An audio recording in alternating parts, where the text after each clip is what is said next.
Bem, inicialmente eu quero saudar Sua Excelência, Dr. Leandro Leal Coimbra, Diretor-Geral da Polícia Federal, saudar Excelentíssimo Senhor Diretor Executivo da Polícia Federal, Dr. Rogério Augusto Viana Calor, cumprimentar também Sua Excelência, Dr. Diretor de Investigação de Combate ao Crime Organizado, Oslaim Campos Santana, saudar Sua Excelência, Diretor de Gestão Pessoal, Dr. Marco Aurélio Moura, também cumprimentar e saudar o Diretor Técnico e Científico da Polícia Federal, Sua Excelência, Dr. José Jair Werman, também cumprimentar o Dr. Diretor da Academia Nacional de Polícia, Sua Excelência, Sérgio Lúcio Matos Santos Fontes, e saudar todos os senhores e todas as senhoras, dizendo de início, bem-vindos ao Departamento da Polícia Federal, bem-vindos ao Ministério da Justiça. Quando recebi o honroso convite do doutor Leandro Leal Coimbra para que pudesse estar nesta primeira presença dos senhores e das senhoras, nesta academia, escolhi utilizar os poucos minutos que aqui estarei para fazer algumas breves reflexões sobre a questão da segurança pública, da atividade do policial no denominado Estado de Direito. E gostaria de começar essas reflexões lembrando que alguns estudiosos costumam dizer que as leis são sempre fotografias das relações sociais no momento histórico em que elas são feitas. Todas as leis seriam fotografias que retratam o momento histórico em que elas são produzidas. Mas essa observação, ela merece um certo reparo, porque as fotografias, elas captam a imagem daquilo que está submetido à câmara no momento em que se faz exatamente a captação. Ou seja, as fotografias são imagens captadas e que ficam estáticas dentro daquilo que uma máquina, dentro daquilo que um aparelho registra. Por exemplo, se tivesse me fotografado há 20 anos atrás, seguramente seria eu mais magro, mais jovem, com outras características. E ali ficaria a fotografia efetivamente colocada para todo sempre, enquanto existisse essa fotografia com aquela imagem captada. As leis, de fato, captam as imagens, digamos assim, das relações sociais no momento em que a fotografia é feita na norma jurídica. Mas ela não só registra o fotografado, ela fixa como as coisas devem ser dali para frente. A fotografia comum registrou minha imagem há 20 anos atrás, mas lamentavelmente não fez com que eu permanecesse com aquela imagem da fotografia. As leis, elas fotografam o momento histórico em que elas são firmadas e fazem com que aquilo que elas registram deva ser assim. É por isso que se costuma dizer que as leis dizem o que deve ser. Pode ser que não seja, mas dizem o que deve ser. Por que eu estou dizendo isso? Na verdade, se as leis são fotografias que são registradas em certos momentos, as constituições, que são as leis maiores, as leis que comandam todas as outras, elas também são fotografias. E as constituições constituem a fotografia do país no momento em que elas entram em vigor.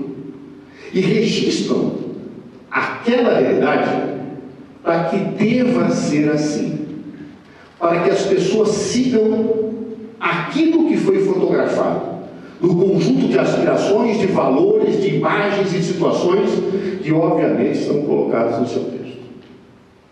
O Brasil teve várias fotografias constitucionais. A primeira delas, em 1824, tínhamos a independência do Brasil, a primeira Constituição brasileira, uma Constituição imperial, uma Constituição que revelava os valores daquela época, o que a maioria que detinha o poder exprimia em relação ao que deveria ser. Depois veio a República em 1889, e uma nova fotografia foi tirada em 1891, a segunda Constituição brasileira. E assim, sempre que a realidade mudava, novas fotografias constitucionais eram firmadas. Depois de 1891, 1934, 37, 46, 1967, a Constituição da Ditadura Militar, e finalmente a nossa atual Constituição, a Constituição de 1988. O que fotografou a Constituição de 1988? O que quer a Constituição de 1988 que deva ser, desde a data da sua entrada em vigor, em 5 de outubro daquele ano? Bem, nós saímos de uma ditadura militar, nós saímos do regime autoritário, e a nossa Constituição fotografou aquilo que a sociedade brasileira, nos seus fatores de poder, queria que acontecesse com o país dali para frente. Consagrou uma democracia, consagrou um Estado de Direito. E tudo aquilo que o Estado brasileiro deve fazer por seus agentes públicos, por aqueles que atuam e vivem nele, tem a ver com esta realidade fotografada. Democracia e Estado de Direito. Quando me perguntam o que vem a ser um Estado de Direito, a definição mais simples de um Estado de Direito é aquela que diz que Estado de Direito é aquele que produz o seu direito, ou seja, produz as suas leis e deve se comportar de acordo com o seu direito, deve se comportar de acordo com as suas leis. Ou seja, o Estado produz a regra legal e ele próprio tem que se comportar de acordo com a sua regra legal. O surgimento desse Estado de Direito, que foi fotografado pela Constituição Federal de 1988, remonta ao final do século XVIII. Até antes do século XVIII, os estados que existiam não tinham esta característica. Por isso, eram chamados de estados de polícia. Estados onde os soberanos detinham o poder praticamente absoluto. Se é que possamos fazer uma síntese, é perigosa síntese, mas uma síntese do período que vem anteriormente ao final do século XVIII. Um Estado em que o poder era ilimitado. E por que ilimitado? Desde a Antiguidade até o período da Idade Média, seja no Oriente, seja no Ocidente, o exercício do poder do Estado ele tinha a ver sempre com uma justificação fundada no divino. Sejam os imperadores romanos, que eram divindades, sejam os reis da Idade Média Europeia, que não eram em si considerados divindades, mas tinham origem no seu poder em Deus. O poder sempre se justificava por deuses ou Deus. O rei recebeu o poder de Deus. Os imperadores romanos eram deuses. E quando aquele que governa com base no transcendente, quando ele governa com base no divino, ele não tem limites. Divindades não têm limites. Representantes de divindades não têm limites. E por isso a concepção que dominou até o final do século XVIII, na formação dos estados, era a visão de governantes que tudo podiam e nada deviam. Que governar é não ter limites. Que governar era exercer o poder. É por isso, por exemplo, que os ingleses diziam: o rei não erra, o rei é infalível. E é por isso que Luís XIV, o rei Sol, de Roi Soleil, dizia: o Estado sou eu, l'état c'est moi, eu sou o Estado. Ou seja, não há limites para o exercício do poder. Por quê? Porque todos eram ou divindades ou representantes de deuses. Ora, por uma série de fatores que não vem ao caso nesses breves minutos refletir, a verdade é que, gradativamente, houve uma busca pela limitação ao exercício do poder. Nós vamos ver isso gradativamente sendo construído na história. No século XI, no século XII, as primeiras cartas limitadoras do poder real que surgem na Inglaterra, o parlamento que surge na Inglaterra no século XIV, os pensadores pensando formas de limitar o poder daquele que tinha o poder. E nós vamos ver estudos que surgiam, especialmente na Europa, de pensadores que queriam ver como essa limitação ao poder se punha. Pode-se citar pensadores como John Locke, no segundo tratado sobre os governos, mas há dois pensadores que marcaram profundamente e simbolicamente a concepção do Estado de Direito, que passou a ser fotografada a partir do final do século XVIII. Um pensador, um francês, Charles-Louis de Secondat, que ficou conhecido pelo seu título nobiliário, seu título de nobreza, o Barão de Montesquieu.